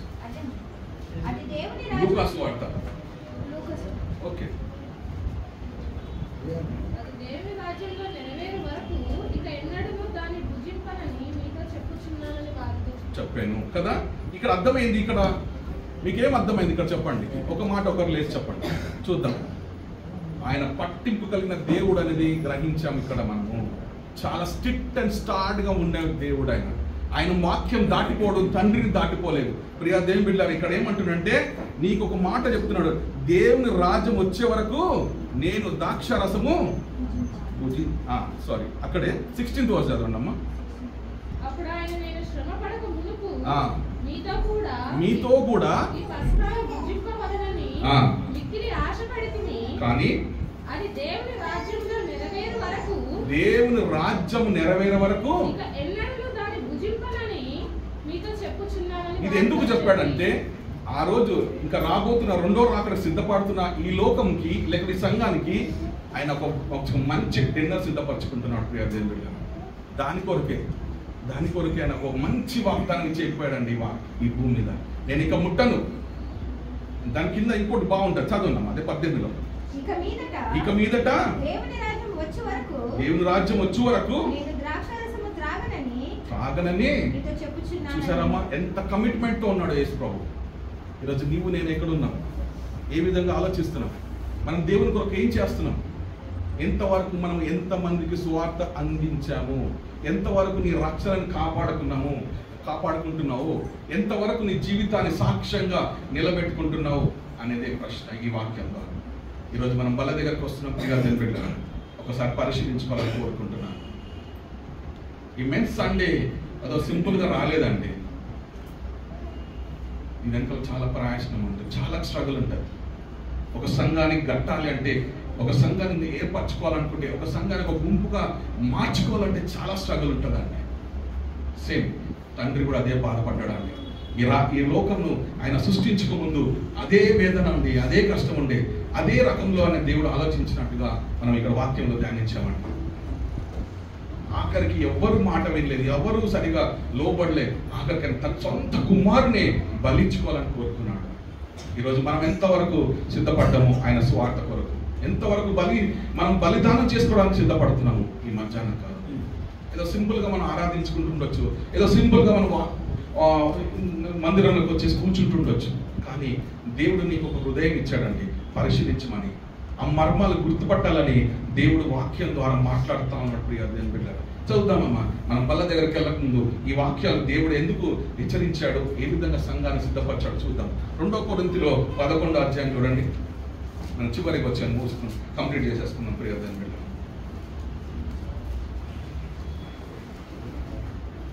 మనం రెగ్యులర్గా చదువుతూ ఉంటాం ఈ వాక్యాలు. ప్రతి మొదటి ఆదివారం నాడు బ్రదర్ చదువుతూ ఉంటాడు. మీరు ఎంతవరకు ధ్యానించారో నాకు తెలియదు. 1 కొరింథీయులు 11:23 చదవమ్మా. నేను మీకు అప్పగించిన దానిని ప్రభు వల్ల పొందితిని. చూసారండి, ఇది యేసు ప్రభు మాట్లాడుతున్న మాటలు ఇవన్నీ. ఆయన తండ్రిని గౌరవించుకుంటున్నాడు. ఈరోజు నువ్వు నేను గౌరవిస్తున్నామా బల్ల తీసుకున్న తర్వాత? నీ నెక్స్ట్ మినిట్ నీ వర్క్ ఏంటిది? ఆ సల్వేషన్ని కాపాడుకోవాలి, ఆ గాస్పుల్ని మనం ప్రకటించాలని కోరుకుంటున్నాడు నీ దేవుడు. కాబట్టి ఆ ప్రభు వల్ల పొందితిని, ప్రభు యేసు చదువు. ఆ రొట్టె ఎత్తుకొని చదవండి, 24 చదవండి. ఇది మీ కొరకైన నా శరీరము, నన్ను జ్ఞాపకం చేసుకొనుటకై దీనిని చేయుడని చెప్పెను. ఆ ప్రకారమే భోజనమైన పిమ్మట ఆయన పాత్రను ఎత్తుకొని, ఈ పాత్ర నా రక్తము వలనైన క్రొత్త నిబంధన, మీరు దీనిలోనిది త్రాగునప్పుడెల్లా నన్ను జ్ఞాపకము చేసుకొనుటకై దీనిని చేయుడని చెప్పాను. కాబట్టి ఈ రోజు నేను దేవుడు మరొక్కసారి పరిశీలించమని కోరుకుంటున్నాడు. మనం ఈ బల్లలోకి వెళ్ళక ముందు చాలా లోతుగా వెళ్ళొచ్చు ఆ వాక్యంలోంచి, నేను కానీ వెళ్ళట్లేదు. ఎందుకంటే మనం ధ్యానిస్తూ ఉంటాము, మాట్లాడుతూ ఉన్నాడు దేవుడు. మరి మన ఆ ధ్యానాన్ని మనం డిస్టర్బ్ చేసుకోదని కోరుకుంటున్నాను. ఎందుకంటే ఇక్కడ కొత్త నిబంధన అన్నాడు, రక్తం వల్లనే కొత్త నిబంధన అని అన్నాడు. ఇక్కడ చూడండి, ఆ కొత్త నిబంధన ఏంటంటే, నా లెక్కలో నేను ఎంఫసైజ్ చేసుకుంది ఏంటంటే, ఆ గ్రేస్, ఆ కృప, విశ్వాసము, అది ఇంటర్నల్ ట్రాన్స్ఫర్మేషన్ అండి కదా. ఇంటర్నల్ ట్రాన్స్ఫార్మ్ అంటే అంతరంగం కదా. ఆ పరిశీలన నీలో ఉందా? ఈరోజు ఆ కృప దేవుడు ఇచ్చేసాడంటే మనకి. ఈరోజు మనం బల్లలో చేయబెడుతున్నాం. ఆ బలను మనం ధ్యానిస్తున్నాం. ఆ దేవాది దేవుణ్ణి, ఆ కుమారుని పంపించడం వల్లనే మనం ఈరోజు రక్షణ పొందుతున్నామండి. ఆ రక్షణను మనం ఏ విధంగా ప్రకటిస్తున్నాం, ఏ విధంగా ఆయన వాక్యాన్ని ప్రకటిస్తున్నాం, ఏ విధంగా నీ సాక్ష్యమే ఉన్నది, ఏ విధంగా దేవుడి కొరకు అంతరంగంలోంచి రావాల్సిన ఆ పశ్చాత్తాపము నిజంగా బయట ఉందా, బయటికి కనిపిస్తుందా, లేదా సంథింగ్ రాంగ్ సైజ్ ఉండొచ్చు. రాంగ్ సైడ్ ఉంటే చాలా కష్టం అండి. ఆ తప్పుదారిలో వెళ్తున్నట్టుగా ఉంటుంది. వేరోడికి మనం మంచిగానే కనిపిస్తుండొచ్చు, వేరోడికి చాలా నువ్వు క్రైస్తవుడు అని కనిపిస్తుండొచ్చు, లేదా వేరోడికి నువ్వు రెగ్యులర్గా చర్చికి వెళ్తున్నావు అని కనిపిస్తుండొచ్చు. బట్ ఇంటర్నల్గా నువ్వేంటి? ఇంటర్నల్గా నువ్వు లోబడుతున్నావా? ఇంటర్నల్గా దేవుని కొరకు నువ్వు బ్రతుకుతున్నావా? ఇంటర్నల్గా నువ్వు దేవుడి కోసం సాక్ష్యం ఎత్తుతున్నావా అనేది చాలా ఇంపార్టెంట్. ప్రియ దేవుని బిడ్డలారా, ఈరోజు నువ్వు ఈ మధ్యాహ్నం కాలం దేవుడితో మాట్లాడాలని కోరుకుంటున్నాను. అందుకనేమో దేవుడు ఆయన కుమారుని పంపిస్తేనే అర్థమవుతుంది అంటున్నాడు. నిజంగానే అది నెరవేర్చబడ్డది. ఆయన బలిదానం చేసుకోవడానికి రక్తం చిందించాలని సిద్ధపరిచి పంపించాడండి తండ్రి. కాబట్టి ఆ 2000 సంవత్సరాల క్రితము దేవుడు నిన్ను నన్ను గుర్తు చేసుకున్నాడు అంటే మన ఈరోజు ఈ లైఫ్ని మనం అర్థం చేసుకుంటే ఎవ్వరు కూడా మన కోసం చచ్చిపోరండి. ఎవ్వరు కూడా మన కోసం మన పాపాలు మోసుకోపోరండి. ఒక్కడే ఒకడు 2000 సంవత్సరాల క్రితం చేసేసాడు. నీకు ఇచ్చిన ఆ రక్షణ పాత్రను నువ్వు భద్రపరచుకోవాలని, అందుకని మనం జ్ఞాపకం చేసుకుంటున్నాం. ఇక్కడ మనం చదివాం, ఇక్కడ జ్ఞాపకం చేసుకోమన్నాడు. డూ రిమెంబర్ మీ అంటున్నాడు ఇంగ్లీష్లో. డూ రిమెంబర్ మీ అంట ఇంగ్లీష్లో. కాబట్టి జ్ఞాపకం చేసుకుంటున్నావా? కావాలని చేసుకుంటున్నావా? లేక ఏదో పద్ధతి పరంగా ఏదో సంఘంకి వచ్చాం కాబట్టి ఏదో విధంగా చేసి అలవాటు పూర్వకంగా తీసేసుకొని కంప్లీట్ చేసేసుకొని మళ్ళీ నెక్స్ట్ మంత్ వచ్చే వరకు దేవుని జనరల్గా నిలబడితే నిలబడదాం, లేకుంటే లేదు, మనకు ఛాన్స్ రాకపోని అనే విధానంలో ఉంటే దయచేసి ఆ హిపోక్రసీ లేదా ఆ వేషధార నుంచి బయటకు వచ్చాలని యేసునామమున నేను బ్రతిమలాడుకుంటున్నాను. ప్రియా దేవుని బిడ్డలారా, దయచేసి ఈ మెన్స్ సండే సాక్ష్యంగా ఉండాలని కోరుకుంటున్నాను. ఒక మెన్స్గా మరి మీరు నేను ఒక ఉద్దేశాన్ని చెప్పాలనుకుంటున్నాను. అంకుల్, మరి ఎవ్రీ ట్యూస్డే మన కోసం ఒక మంచి ప్లాన్తో ఆరాధన చేసుకోవాలి. ఎందుకంటే నిజంగా చూశారు కదా ఎంతమంది సిగ్గుపడుతున్నారు, ఎంతమంది భయపడుతున్నారు ముందర నిలబడ్డారు. ఆ భయం పోవాలా, నిజంగా భయం పోవాలా. ఆ భయం పోతేనే దేవుణ్ణి మనం ఆరాధించగలుగుతాం. స్టేజ్ ఫియర్ ఉండొద్దని కోరుకుంటున్నాను. మనకిచ్చిన టాలెంట్ని, ఆ టాలెంట్ని లేకుంటే ఆ గిఫ్ట్ని మనం ప్రౌడ్గా వాడుకోవాలి. యేసు ప్రభు గురించి అని నేను మరొకసారి కోరుకుంటున్నాను. దయచేసి మీకు వీలైతే కాదు, కంపల్సరీ ఒక మంత్లో ఒక ట్యూస్డేస్ అన్న రావాలి. మనం ఒక గుంపుగా కలిసి ప్రార్థన చేయాలి. ఆ ప్రార్థన ఏ విధంగా అంటే వ్యక్తిగతంగా ఈ సంఘంలో ప్రార్థన చేసేది వేరేగా ఉంటుంది, అక్కడ మనం పురుషులుగా కలిసి ప్రార్థన చేసేది వేరేగా ఉంటుంది. దయచేసి అర్థం చేసుకోండి. వీలు చేసుకొని రావడానికి ట్రై చేయండి. వీలు చేసుకొని, ఎందుకంటే వీలైతే రండి అని అంటుంటారు కృపానందం బ్రదర్. లేదు, వీలు చేసుకొని రావాలని కోరుకుంటున్నాను. ఎందుకంటే మనం ఆరాధించేది ఎవరినో కాదు, మన యేసు ప్రభుని. మన దేవుడు మనకిచ్చిన ఆ ఆధిక్యత, ఆ బ్లెస్సింగ్ని, ఆ ఫెయిత్ని మనము రివ్యూ చేసుకోవాలంతే, రిన్యూవల్ చేసుకుంటూ ఉండాలని నా దేవుడు నేను కోరుతూ ఉన్నాడు. ప్రియా దేవుని బిడ్డలారా, ఎందుకంటే వాళ్ళకి ఇచ్చిన దర్శనాన్ని మనం ఎక్కడో కొంచెం అన్న దాన్ని లిఫ్ట్ చేసుకుంటూ వెళ్ళాలని ఈరోజు దేవుడు ఇచ్చిన ఈ చక్కటి మధ్యాహ్న కాలం ఆరాధనని నేను దేవుడికి అర్పించుకుంటూ నేను ముగించుకుంటున్నాను. దేవుని నామమున స్తోత్రం. ఆమేన్.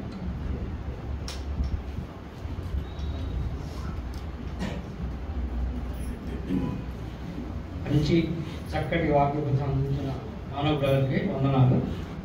ఇప్పుడు స్పెషల్ సాంగ్ పాడవలసిందిగా అనుకున్నాను కోరుచు. ఈ పాట యొక్క టైటిల్ ఏంటంటే హో జా తయార్ జల్దీ సే. హిందీ పాట. హో జా తయార్ జల్దీ సే, త్వరగా సిద్ధపడు అని. ఎందుకంటే యేసు ప్రభు రానే ఉన్నాడు, యేసు ప్రభు త్వరగా రానే ఉన్నాడు కనుక మరి ఆయన తీర్చడానికి వస్తున్నాడు కనుక మీరు త్వరగా సిద్ధపడు అనే పాట.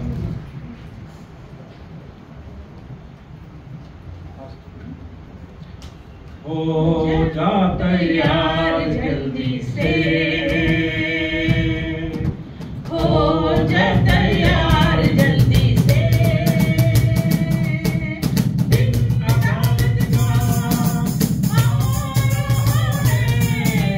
दिन अदालत का आ रहा है, यीशु जल्दी आ रहा है, यीशु जल्दी आ रहा है,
మరి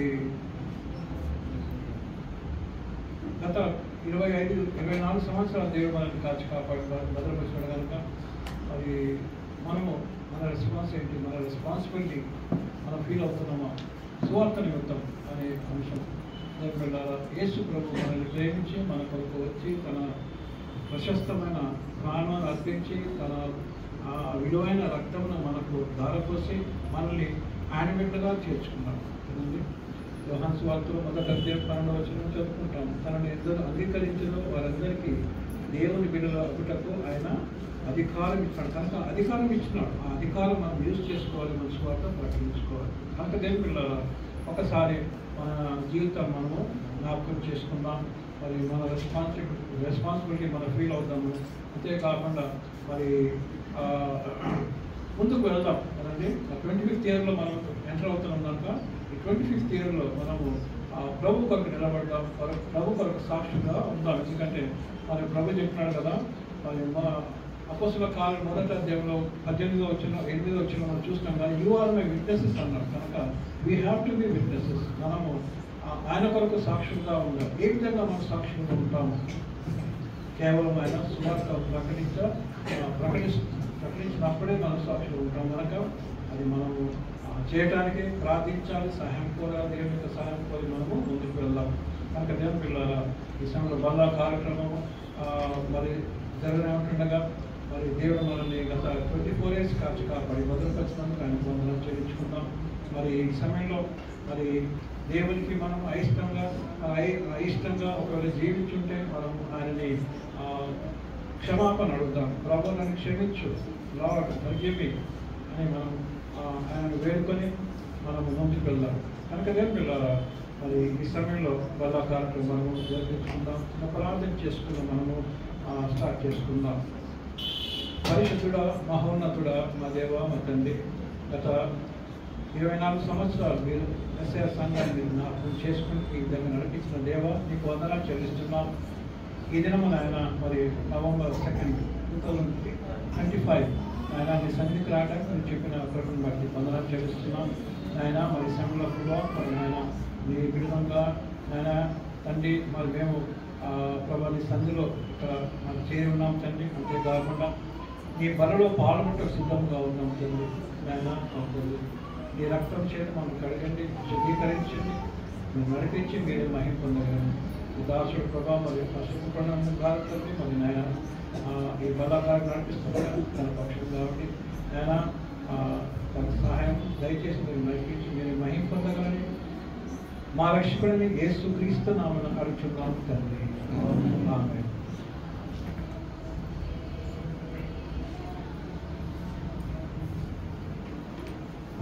నేను మీకు అప్పగించిన దానిని ప్రభువున పొంది తిని, ప్రభు అయిన యేసు తాను అప్పగించిన రాత్రి ఒక రొట్టెను ఎత్తుకుని కృతజ్ఞతలు చెల్లించి దానిని విరిచి, మీ కొరకైన నా శరీరము, నన్ను జ్ఞాపకం చేసుకున్నకై దీనిని చేయడని చెప్పాను. ఆ ప్రకారమే భోజనమైన పిమ్మట ఆయన పాత్రను ఎత్తుకొని, ఈ పాత్ర నా రక్తములైన కృత నిబంధన, మీరు దీనిలోని చేయనప్పుడల్లా నన్ను జ్ఞాపకం చేసుకున్నకై దీనిని చేయడని చెప్పాను. మీరు ఈ రొట్టెను తిని ఈ పాత్రను తాగినప్పుడల్లా ప్రభు వచ్చే వరకు ఆయన మరణను ప్రశ్నించెదరు. కాబట్టి ఎవడు అయోగ్యముగా ప్రభు యొక్క రొట్టెను తినో లేక ఆయన పాత్రలోనే తాగునో వాడు ప్రభు యొక్క శరీరం గురించి రక్తము గురించి అపరాధి అగును. ఆమేన్.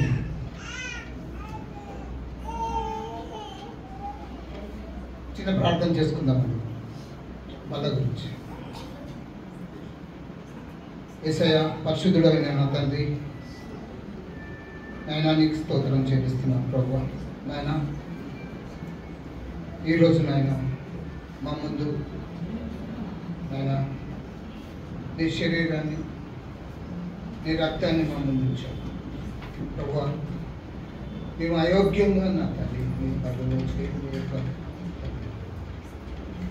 మాకు మేము మా హృదయాన్ని సిద్ధపరచుకొని యోగ్యంగా నా తండ్రి నాయన నెమ్మదిగా శాంతితో సమాధానంతో నాయన నీ రొట్టెని తీసుకునే వాక్యము నాకును మా సంఘానికి నా అనుగ్రహిస్తామని కోరుచు. ప్రభు తీసుకున్న ప్రతి బిడ్డకు నాయన మీ ఆలోచనలు మీ జ్ఞానాన్ని ప్రభు మీరు ఏ విధంగా నడుచుకున్నారో అది నడుచుకునే మనస్తత్వం ఆయన తీసుకున్న ప్రతి బిడ్డకు అనుగ్రహిస్తామని యేసు నామమున నడుచిన మా ప్రభు.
అందరి ఎడల వారి కుడి చేయి పైకెత్తి చూపవలసిందిగా కోరుచున్నామండి, లేదా ప్రార్థన పూర్వకంగా స్వీకరించాల్సిందిగా కోరుచున్నాం.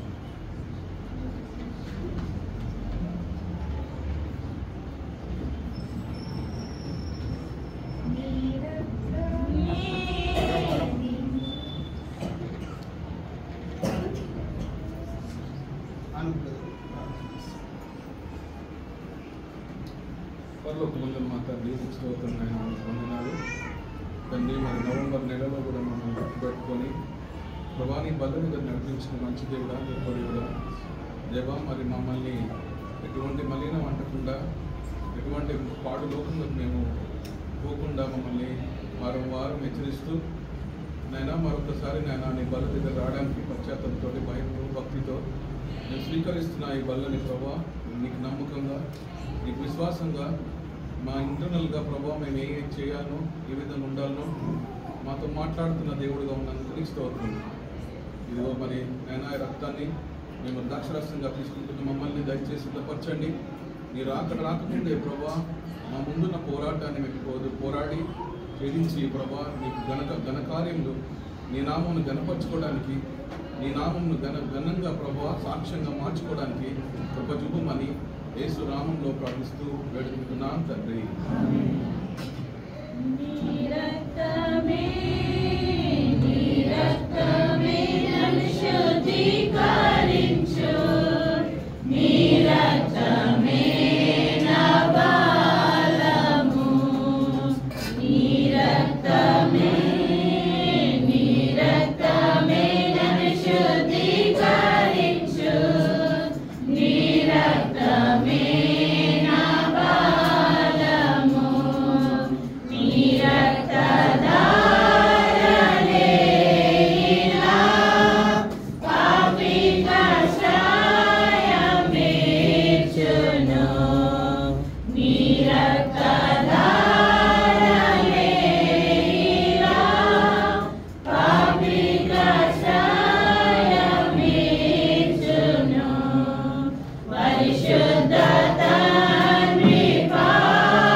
మరి ఎవరికైనా ద్రాక్షరసం అందినట్ల వారి కుడి చేయి పైకెత్తి చెప్పాల్సిందిగా కోరుచున్నాను. నేను ఎట్లా మరి ప్రార్థన పూర్వకంగా స్వీకరించాల్సిందిగా కోరుచున్నాను.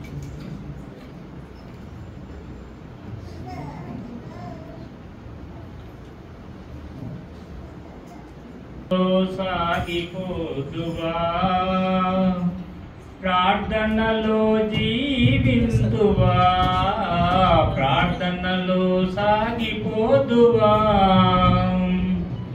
ప్రార్థనే మన ఆశయం ప్రార్థనే మన జీవితం ప్రార్థనే మన ఆశయం ప్రార్థనే మన జీవితం ప్రార్థనలో సాగిపోదువా ప్రార్థనలో జీవింతువా ప్రార్థనలో సాగిపోదువా మోసే ప్రార్థించగా మన్నాను కురిపించావు యెహోషువ ప్రార్థించగా సూర్య